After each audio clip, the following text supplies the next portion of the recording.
ஆத்ம நமஸ்தே. நான் உங்க வித்யா பேசுறேன். இந்த ஜூன் 2ஆம் தேதி குரு டிரான்சிட் நடைபெறுது. மிதுன ராசியிலிருந்து கடக ராசிக்கு நுழையும் குரு அங்கு உச்சம் அடைகிறாரு. அங்கிருந்து 5ஆம் பார்வையா விருச்சக ராசியையும், 7ஆம் பார்வையாக மகர ராசியையும், 9ஆம் பார்வையாக மீன ராசியிலையும் பார்வையிடுறாரு. இதனால நிறைய ராசிகளுக்கு நல்ல மாற்றங்கள் ஏற்பட போகுதுன்னு தான் சொல்லணும். இதுல எந்தெந்த ராசிக்கு எந்த மாதிரியான மாற்றங்கள், எந்த காலகட்டத்துல கவனமா இருக்கணும், அதாவது ஜூன் 2026 இருந்து அடுத்த ஆண்டு ஜூன் 2027 வரைக்கும் என்ன மாதிரியான மாற்றங்கள், எந்த இடத்துல கவனமா இருக்கணும்ன்றதை ஏற்கனவே குரு பெயர்ச்சி பலன்கள்ன்ற வீடியோ கொடுத்துருக்கேன். போய் பாருங்க, உங்க எல்லாருக்குமே பயனுள்ளதா இருக்கும். அந்த வகையில இந்த மாதத்துல இன்னும் சில கிரகங்களின் மாற்றங்கள் நிறைய பலன்களை உண்டு பண்ணுது. இதெல்லாம் என்ன மாதிரியான மாற்றங்கள்ன்றது நம்ம தொடர்ந்து பார்க்கலாம் வாங்க. துலாம் ராசினருக்கு இந்த ஜூன் மாதம் ராசி பலன் எப்படி இருக்க போகுதுன்னா, அதாவது குருவோட மாற்றம்ன்றது உங்களுக்கு நிறைய இடத்துல சேஞ்சஸ் கொண்டு வருது. இதுல உங்களுக்கு போன ஆண்டு பாத்தீங்கன்னா குருவோட மாற்றம் என்பது புது வாய்ப்புகளையும் புது முயற்சிகளையும் சக்சஸ் ஆகியிருக்கும். நிறைய பேர் பாத்தீங்கன்னா லாஸ்ட் இயர் துலாம் ராசினருக்கு பாத்தீங்கன்னா நல்ல நல்ல முயற்சிகள் எடுத்திருப்பீங்க. அது மூலமா மதிப்பு மரியாதை கிடைச்சிருக்கும்.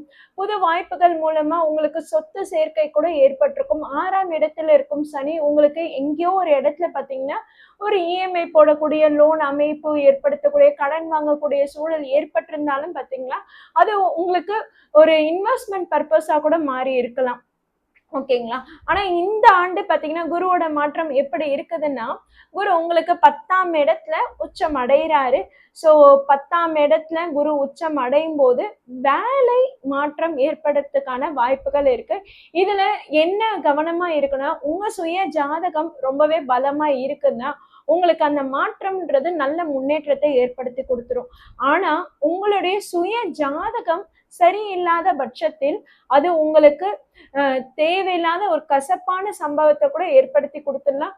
கூடுதல் விழிப்புணர்வு இருக்கணும் இந்த ஜூன் மாதத்துல குறிப்பிட்டு சொல்லணும். ஏன்னா உங்களுக்கு 8ஆம் இடத்துல சூரியன் இருக்கிற மாதிரிதான் இந்த மாதம் முற்பாதி ஆரம்பமாகுது. அதுக்கப்புறம் 9ஆம் இடத்துல அவர் மாறிடுறாரு.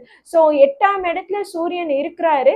உங்களுக்கு 7ஆம் இடத்துல செவ்வாய் இருந்து அங்கிருந்து உங்களுடைய வீட்டை பார்வையிடுறாருன்னும் போது பாத்தீங்கன்னா இந்த இடத்துல உங்களுக்கு தேவையில்லாத கோபம், டென்ஷன் ஏற்படலாம்.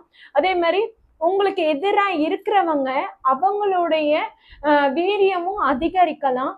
குருவோட மாற்றம்ன்றது உங்களுக்கு இந்த இடத்துல எங்க பலமா இருக்குதுன்னா, உங்களுக்கு யாரெல்லாம் எதிரியா இருக்காங்களோ அவங்க கிட்ட நீங்க துணிச்சலா தைரியமா செயல்பட ஆரம்பிச்சிருவீங்க. இந்த துணிச்சல் தைரியம் செயல்படும் போது அந்த இடத்துல நீங்க சக்சஸ் ஆனாலும் சரி, அதாவது என்னன்னா ஆப்ரேஷன் சக்சஸ்பா ஆனா பேஷன் டெட்டுப்பா அப்படின்றது நம்ம கேள்விப்பட்டிருக்கோம்ல, அந்த மாதிரி ஆகிடக்கூடாது. ஸோ சுய ஜாதகம்ன்றதும் முக்கியம். நீங்க அந்த எதிரியை நீங்க கையாள்றதுன்றது பக்குவமா கையாளணும். கோவப்படுறதோ, டென்ஷன் படுத்துறதோ, அவங்கள நீங்க எதிர்த்து நின்று நீங்க கேள்வி கேட்கறதோ, அவங்கள நீங்க அவமானப்படுத்துறதா கூட இருந்துடலாம்.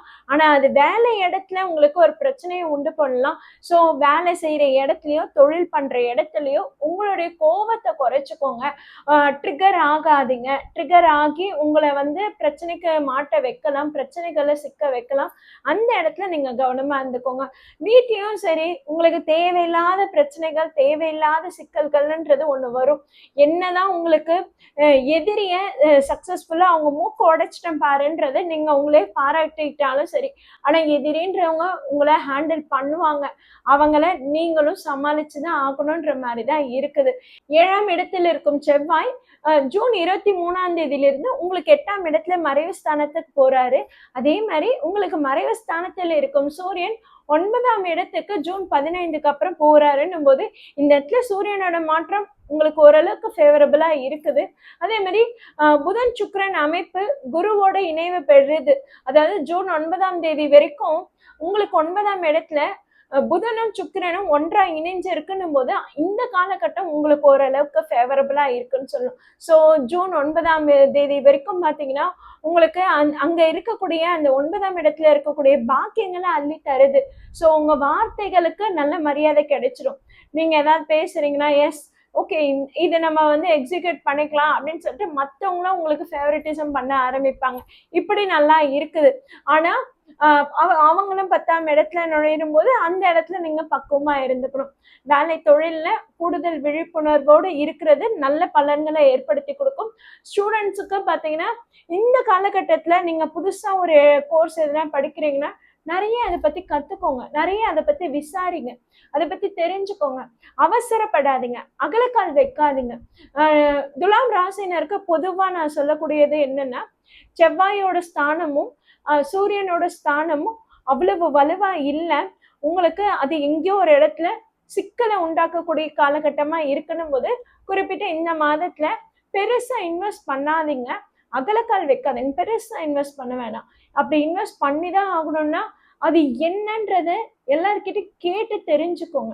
மற்றவங்களுடைய கைட்லைன்ஸை பயன்படுத்திக்கிறதுன்றது ரொம்பவே இம்பார்ட்டண்டா இருக்கும் இந்த ஜூன் மந்த்ல. அதாவது என்னன்னா, குரு மாற்றமே உங்களுக்கு சரியான கைட்லைன்ஸையே கொடுக்காது.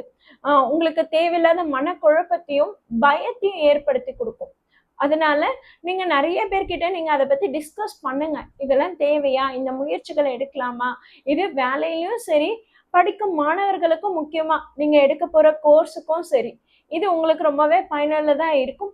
அடுத்ததான் மேரேஜ்க்காக காத்துட்டு இருக்கீங்க அப்படின்னும் போது பாத்தீங்கன்னா, உங்களுக்கு 2ஆம் இடத்துல குரு பார்வை விழுது.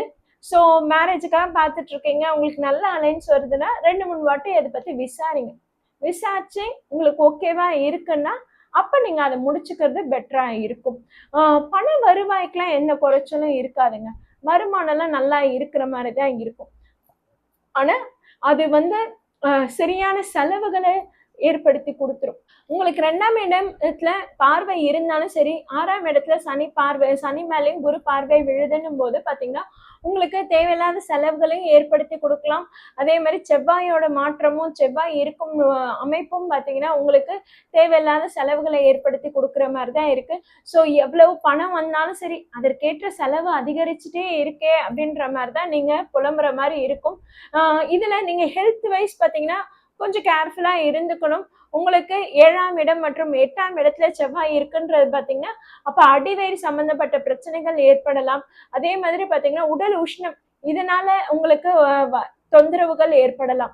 ஸோ துலாம் ராசினர் ரொம்ப பொறுமையா இருங்க, பொறுப்பா செயல்படுங்க, கூடுதல் விழிப்புணர்வோட இருந்துக்கிறது, கவனமா இருந்துக்கிறது நல்லது. இன்வெஸ்ட்மெண்ட் பர்பஸ் ரொம்ப ரொம்ப கேர்ஃபுல்லா இருந்துக்கணும். அதே மாதிரி பார்த்தீங்கன்னா உங்களுக்கு 5ஆம் இடத்துல ராகு இருக்கணும் போது லவ் அண்ட் ரிலேஷன்ஷிப்ல இருக்கிறவங்க கொஞ்சம் கேர்ஃபுல்லா இருந்துக்கிறது பெட்டரா இருக்கும். தேவையில்லாத ஏமாற்றத்தையும் இல்ல தேவையில்லாத அவமானத்தையும் சந்திக்க வரும். அதனால நீங்க கொஞ்சம் கவனமா இருந்துக்கோங்க.